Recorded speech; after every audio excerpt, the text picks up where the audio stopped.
Dwi'n dysgu trwy'r amser am weithio yn y dull ystwyth, am berchnogi gwasanaethau, am arweinyddiaeth yn y maes digidol ac am bwysigrwydd creu'r diwylliant iawn a'r meddylfryd iawn, sy'n cynnwys bod yn agored i arbenigedd pobl eraill a derbyn help.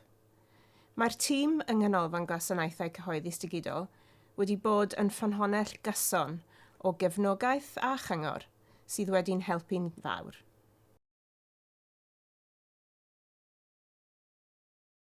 Ers amser maith, dwi wedi bod yn dadlau o blaid dull o ddatblygu ein gwasanaethau sydd yn canolbwyntio ar anghenion ein cwsmeriaid.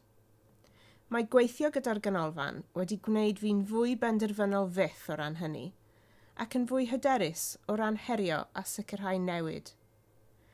Rydyn ni ar ddechrau'r daith, ac mae lot i'w wneud o hyd i ddeall ein gwasanaethau a'n defnyddwyr, ond dwi wedi fy argyhoeddi taw dyma'r cyfeiriad cywir.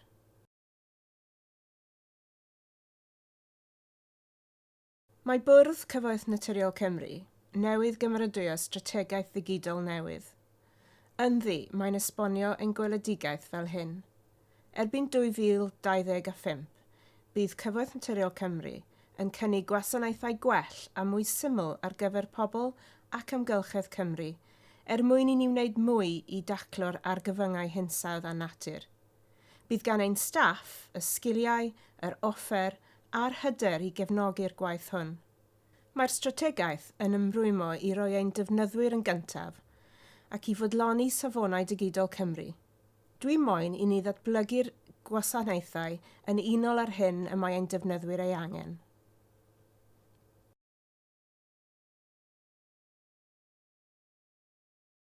Mae'r ganolfan nawr yn ein helpu ni i lunio a datblygu ein cynllun gweithredu a blaenoriaethu beth i'w wneud nawr, nesaf ac yn y dyfodol. Maen nhw'n helpu ni i gydlynu gyda chydweithwyr ac i ddod â phobl ar y siwrne a chreu diwylliant lle gallwn wella pethau. Ar lefel ymarferol, maen nhw'n cefnogi fi a'r tîm o ddydd i ddydd, yn rhoi cyfle i wyntyllu syniadau ac yn helpu ni gyda'r heriau ar hyd y ffordd.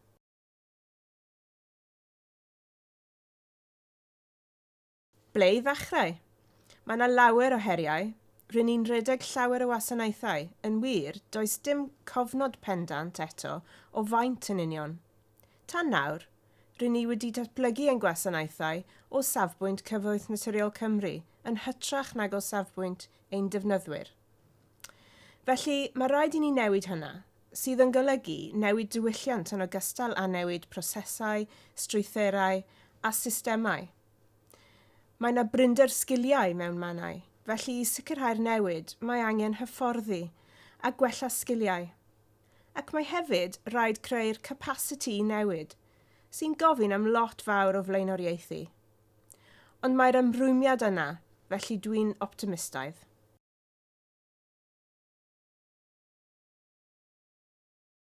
Ein hichelgais yw gweithio mewn ffordd sy'n canolbwyntio ar ein defnyddwyr a gweithio mewn ffordd ystwyth, fel ein bod yn gallu parhau i wella'n gwasanaethau. Methu mewn ffordd gyflym a rad os oes rhaid methu o gwbl, ond parhau i wella trwy'r amser.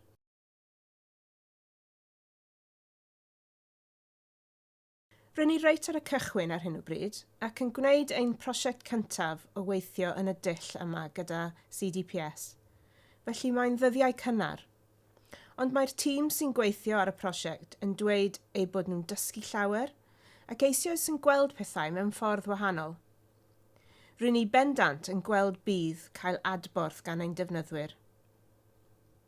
Yn ddiweddar, wnaethon ni wneud gwelliannau i un o'n gwasanaethau llifogydd ar sail ymchwil gyda'n defnyddwyr, ac mae'r adborth i'r newidiadau hynny wedi bod yn bositif iawn.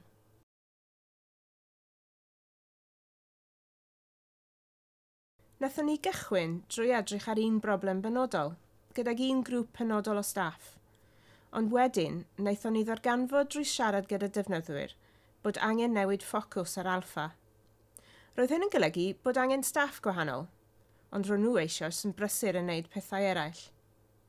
Felly, y sialens fwyaf oedd sut i greu capacity i'r bobl briodol gydweithio ar alffa, a sut i gael cydbwysedd rhwng y prosiect hwn a blaenoriaethau eraill.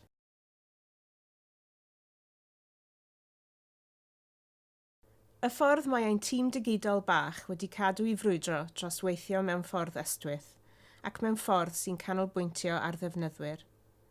A'r ffordd mae nhw wedi achub ar y cyfle i weithio gyda CDPS.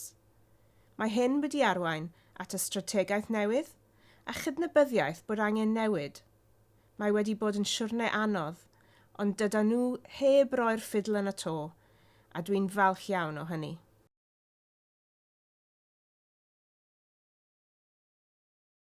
Bod y broblem wnaethon ni gychwyn gyda ddim yn wir broblem fawr i'n defnyddwyr, ond yn hytrach yn broblem fawr i'n staff. Ond bod gan ein defnyddwyr lu o broblemau eraill gyda'n gwasanaethau y mae angen i ni drio i datrys. Roedd da ni rhyw fan ddealltwriaeth o'r blaen. Nawr mae da ni'r dystiolaeth.